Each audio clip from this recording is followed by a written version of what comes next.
Jai Hind everyone. Today I will talk about the brain drain, which is my today's lecture topic.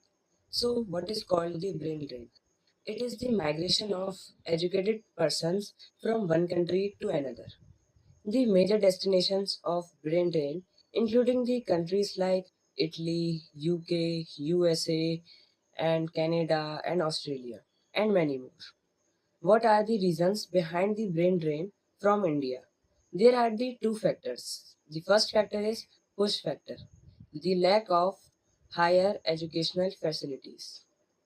The high cutoff and tough education admissions problem leads to the pushing the peoples to the abroad. The lower income, the better salaries encourage the peoples to migrating from India. And the second factor is pull factor, the better standard of living. The developed countries provide the better standard of living and salaries to their citizens.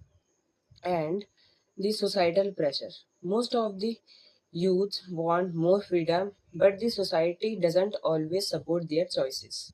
The government launches many programs to reduce the brain drain from India. The first program is Ramanujan Fellowship. It is help for talented scientists who are working abroad to come in India and do some scientific researches. And the second is Vaibhav Summit. It is also called the Vaishvik Bharatiya Vaigyanik. It brings together the origin of Indian scientists to share their ideas and solve their problems.